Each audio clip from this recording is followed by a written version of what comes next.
Good morning ninth Hindi medium के student. आज हम सामाजिक विज्ञान में लोकतांत्रिक राजनीति में पाठ एक लोकतंत्र क्या है क्यों है इसका आगे का भाग पढ़ेंगे।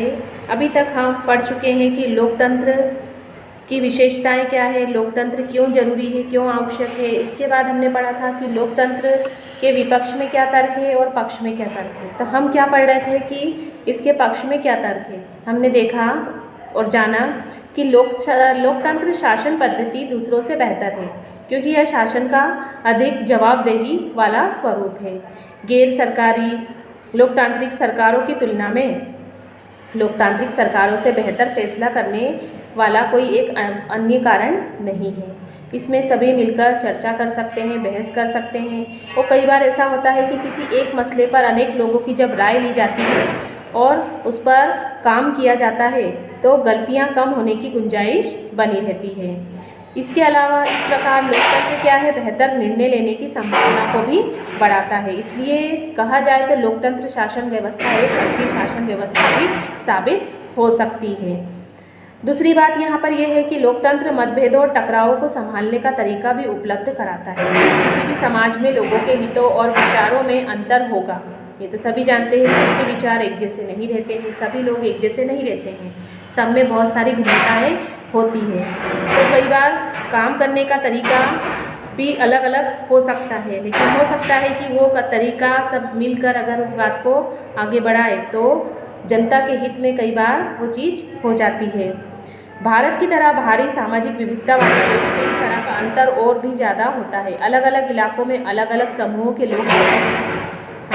हम जहाँ रहते हैं वहीं हम देखते हैं कि बहुत सारे घर में, लेकिन हर घर में हर व्यक्ति अलग अलग सोच का, अलग अलग स्वरूप का मिलेगा। अलग अलग समूहों के लोग रहते हैं, लेकिन सभी मिलजुल कर क्या करते हैं, अपने कार्य करते हैं।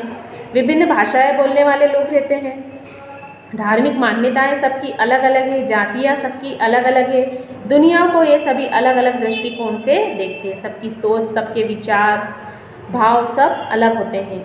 उनकी पसंद में भी अंतर होता है। एक समूह की पसंद दूसरे समूह की पसंद में टकराव हमेशा होता ही है। तो ताकत के बल पर इसे सुलझाया तो जा सकता है, लेकिन जिस समूह के पास ज़्यादा ताकत होगी वह दूसरे को दबा देगा और कमज़ोर समूह को इसे मानना ही होता है। अक्सर हम देखते हैं जो व्यक्ति ज़्यादा पावरफुल होता है, जिसके पास पैसा होता है, वो अपने से नीचे और कमतर को हमेशा दबाकर ही रखता है। लेकिन इससे नाराज़गी और असंतोष पैदा होता है, इससे मनमुटाव होता है और आगे जाकर ये झगड़े का, फसाद का कारण बनता है। लोकतंत्र इस समस्या का एकमात्र शांतिपूर्ण समाधान उपलब्ध कराता है। स्थायी विजेता नहीं होता, वो किसी भी तरह से स्थायी विजेता नहीं होता, कोई स्थायी रूप से पराजित भी नहीं होता। हमेशा ये जीत एक व्यक्ति की नहीं होती है। भारत की तरह विविधता वाले देश को लोकतंत्र की एकजुट बनाए हुए है। अब भारत जैसे देश में जहाँ पर अलग अलग विभिन्नताएं देखने को मिलती हैं, वहाँ पर लोकतंत्र एक बहुत ही अच्छा उदाहरण है। इतने विविधता होने के बावजूद भी लोकतंत्र शासन व्यवस्था का कार्य क्या हो रहा है, सुचारू रूप से चल रहा है। बेहतर सरकार और सामाजिक जीवन पर प्रभाव के हिसाब से ये तीन तर्क लोकतंत्र को काफ़ी मजबूत बनाते हैं। वो तीन कौन से तंत्र हैं? पहला, लोकतंत्र और नागरिकों के रिश्ते का तंत्र, जिसे लोकतंत्र में नागरिकों की जो हैसियत होती है वह किसी भी व्यवस्था में नहीं होती है। किसके बारे में बताया है यहाँ पर? लोकतंत्र और नागरिकों के रिश्ते में। दूसरा यहाँ पर ये बात है कि बेहतर फैसले लेने और उत्तरदायी सरकार चलाने का काम ना भी हो तब भी यह दूसरे से बेहतर है। लोकतंत्र नागरिकों का क्या करती है? सम्मान करती है। लोकतंत्र राजनीतिक समानता के सिद्धांत पर आधारित है। यहाँ सबसे गरीब और अनपढ़ दर्जा प्राप्त लोग भी क्या करते हैं?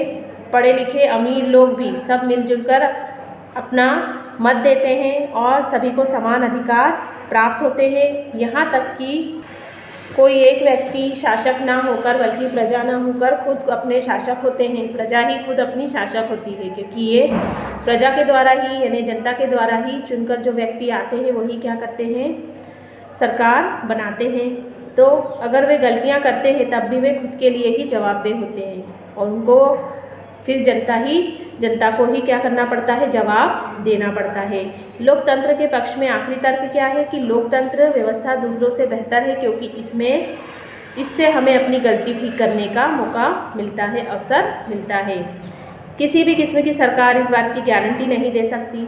इस मामले में एक लोकतंत्र का लाभ यह है कि वे अपनी गलतियों को बाद में सुधार सकता है। सार्वजनिक तौर पर क्या होते हैं, चर्चा की भी गुंजाइश होती है इसमें और सुधार भी किया जा सकता है। मतलब कहने का तात्पर्य क्या है यहाँ पर कि या तो शासक समूह अपना फैसला बदले या शासक समूह को ही बदला जा सकता है। दो बातें यहाँ पर सामने आती है, या तो शासक को ही बदलना है या शासक समूह अपना फैसला बदले। गैर लोकतांत्रिक सरकारों में ऐसा कुछ नहीं होता क्योंकि वहाँ पर तानाशाही होती है और जो एक बार सरकार ने फैसला कर दिया वने कर दिया, उसमें जनता को बोलने का कोई हक नहीं होता। लेकिन लोकतांत्रिक सरकार में क्या रहता है, शासक खुद जवाबदेह होता है, या तो वह अपनी गलतियां सुधार सकता है और अगर नहीं गलतियां सुधारेगा तो आने वाले वक्त में फिर उसकी सरकार ही नहीं बनेगी।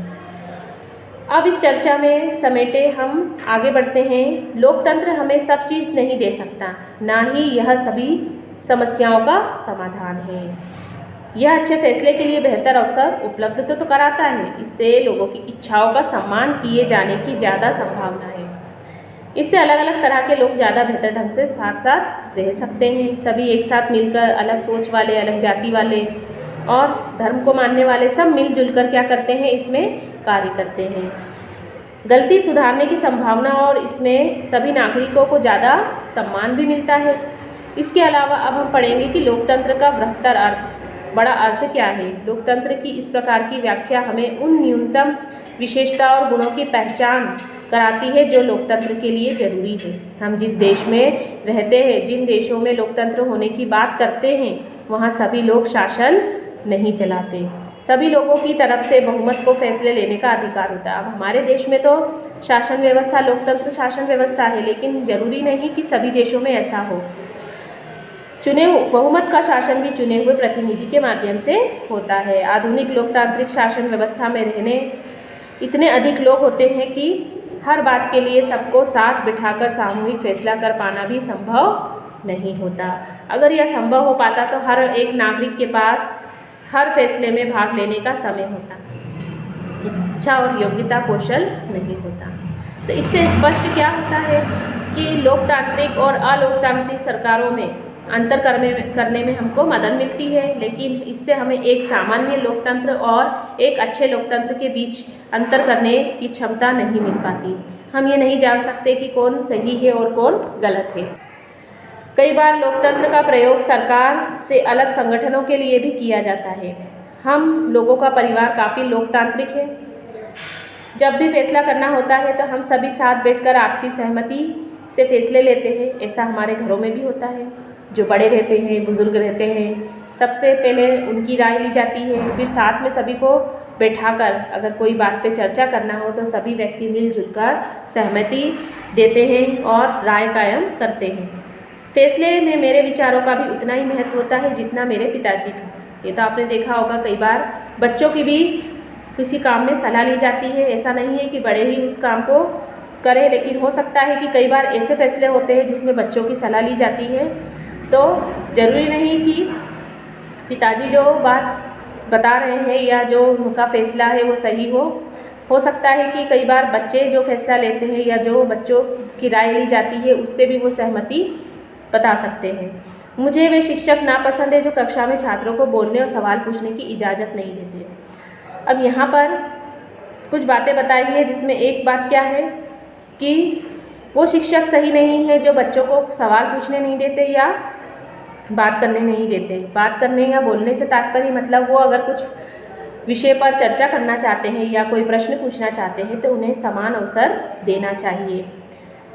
ऐसा शिक्षक पसंद करूँगा जो लोकतांत्रिक मानसिकता रखता हो। मतलब ऐसे शिक्षक बहुत ज़्यादा अच्छे हैं जिनकी सोच कैसी हो, लोकतांत्रिक हो। मतलब सभी को बोलने का अधिकार, अपनी बात, अपने विचार, अपने मत प्रकट करने का अधिकार होना चाहिए। एक नेता और उसके परिवार के लोग इस पार्टी में सारे फैसले करते हैं। लोकतंत्र शब्द का इस तरह का प्रयोग फैसले लेने और उससे बुनियादी तरीकों को उजागर करता है।